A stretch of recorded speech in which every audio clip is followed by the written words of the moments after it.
Во ова издание, во опколениот Мариупол и натаму 100.000 граѓани, најава за нови санкции од Европската унија врз Кремљ. Како пропагандата влијае врз слободата на печатот? Што открива најновиот извештај на Репортери без граници? Копи-пейст вестите главен предизвик за професионалните интернет медиуми во Северна Македонија. Како првиот интернет портал се обидува да се справи со секојдневните предизвици? Ќе ви кажеме. Останете со нас.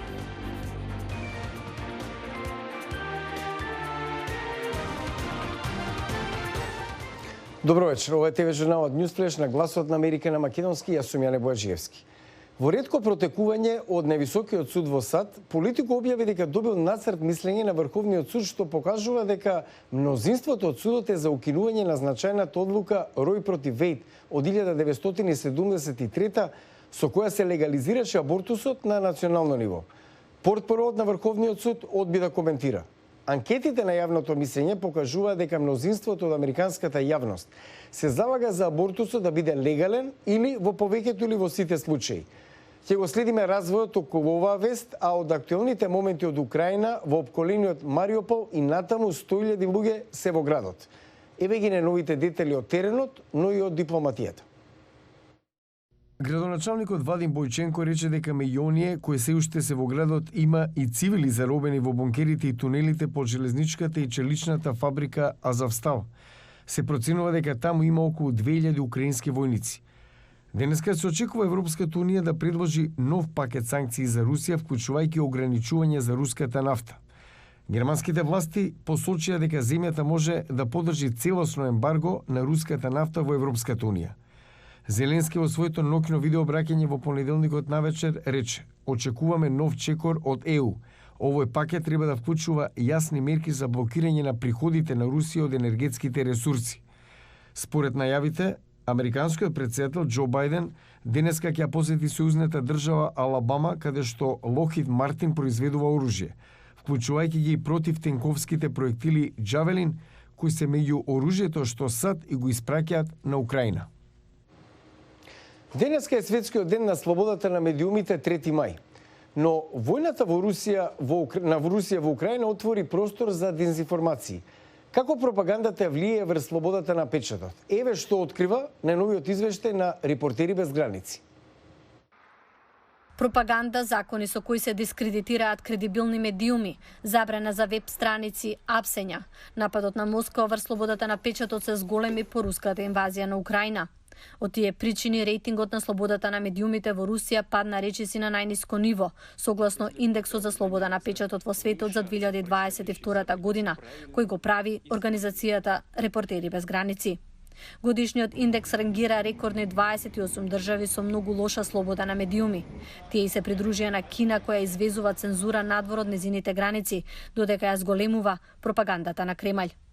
Под влијание на Пекинг, Хонг Конг регистрираше драматичен пад, доаѓајќи на 148-то место од 180, откако серија напади и апсења затворија продемократски медиумски организации.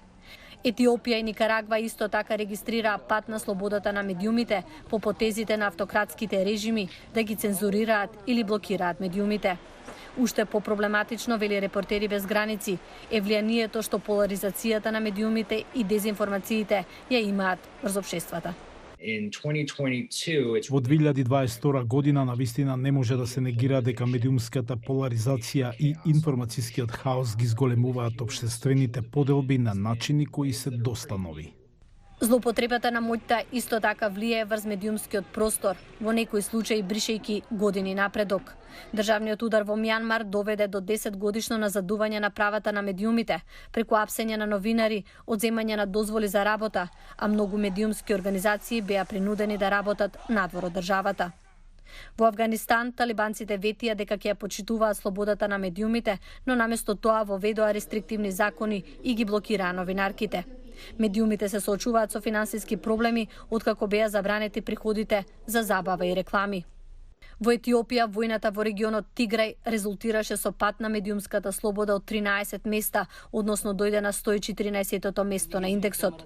Ова е разочарувачки резултат за држава која пред само 3 години беше пофалена за незините реформи. Надолниот тренд и авторитарните тактики се расширија, вели организацијата Репортери без граници.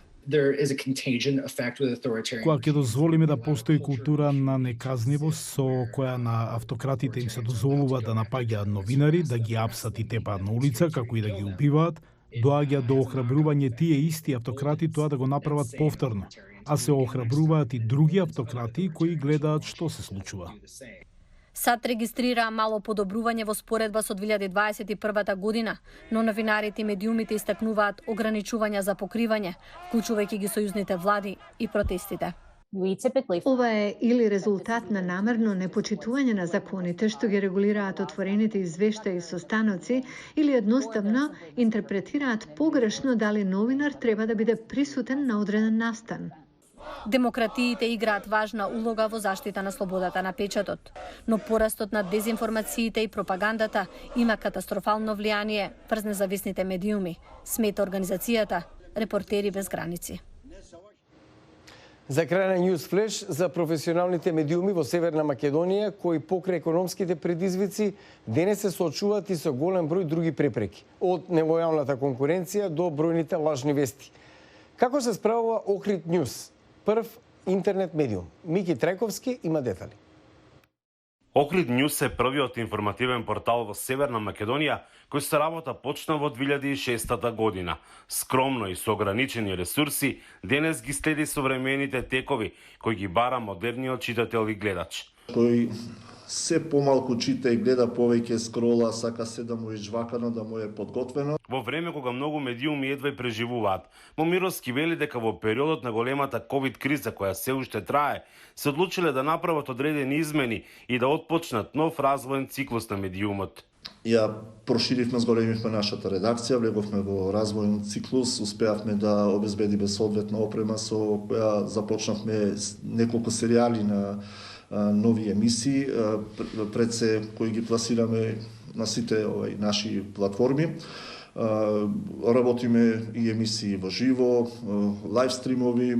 Уште поголем предизвик за професионалните медиуми во земјава е да се истрае во борбата со нелојалната конкуренција и големиот број на информации кои при тоа се шират, многу од нив и со сомнителни содржини. Битката која ја води воопшто не само ја водат не само медиумите, туку воопшто и целиот свет против лажните вести. Имате конкуренција во која буквално спаја и секој еден човек кој може нешто да сликне, да сними и да постира на социјалните медиуми. Она што во моментов се соочуваме, посебно по интернет порталиве, е пренесување на информации копи-пейст, значи непроверени, неточни. Дополнителен предизвик е да се обстојува и во мала средина како што е Охрид. Затоа што економската моќ на заедницата е толкова колкава што е, тоа не можеме да го промениме и воопшто економската моќ на медиумите е слаба.